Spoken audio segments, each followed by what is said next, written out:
So now, the Chinese company is about to take over the Port Harcourt refinery and was it Kaduna refinery or whatever, just because our government failed to manage the refineries. All the billions, all the trillions that was spent on that refinery to make sure that the refinery is working. Till today, the refineries is not working.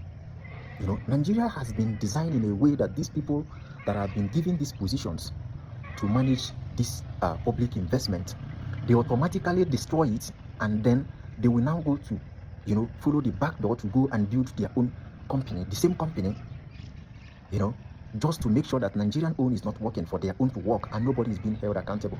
With all the money that was spent to repair all these refineries, nobody was arrested, nobody was questioned where all this money has gone to. Till today, the refinery is not working, But Dangote's refinery is working. That is a private individual company, is working. But the one that is being managed by the government is not working. So all these things that is happening that we are complaining on daily basis, it's just a deliberate act by this government.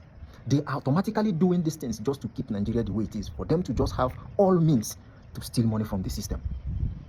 And we all are keeping quiet about it. Nigerians are on social media, dragging each other, fighting each other on daily basis without holding the people that are destroying this country accountable. We must make sure that this madness stops. You see, and in Nigeria, the only thing that trends in Nigeria today is all these things that has no meaning, that has no impact in our lives. That is the kind of news you see flying all over social media in Nigeria. You cannot see Nigerian post a sensible information that will definitely liberate our country, but you see them pushing narratives and lies, things that are not sensible in the society, which is really, really sad.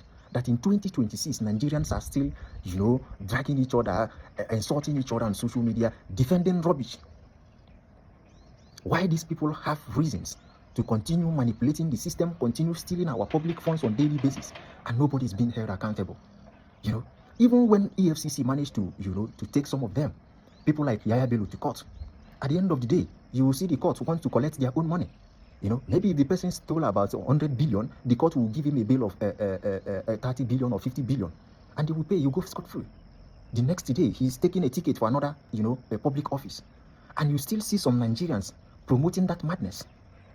I was watching a video when a young man made a video about the condition of schools, in what is that name of the state? Was it a Kogi state or which of that state that their governor was said to be a reverend father? You see the kind of condition that so many communities are in Nigeria, in a country where we have local government chairman, in a country where we have a governors that collect billions every month, monthly allocation from the federal government. And this money, they cannot account what this money is being used for. So we are totally in a mess situation right now. A lot of Nigerians don't actually know what is going on. You are still on social media dragging each other, pushing nonsense narrative. Why these people keep destroying your country on a daily basis? In 2026, how can I explain to the world that Nigeria does not have a constant electricity? The other day I saw a young lady who was complaining, how her business is going down on daily basis.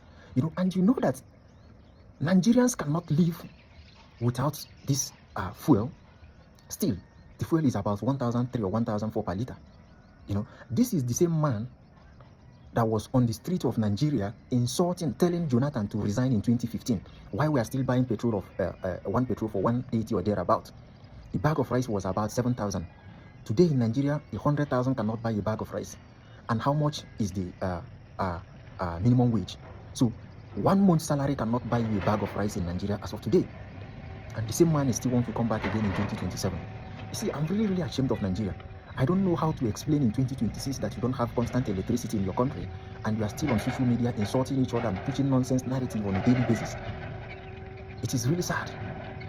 And this madness, we must make sure that this madness stops now, because it's going to consume all of us.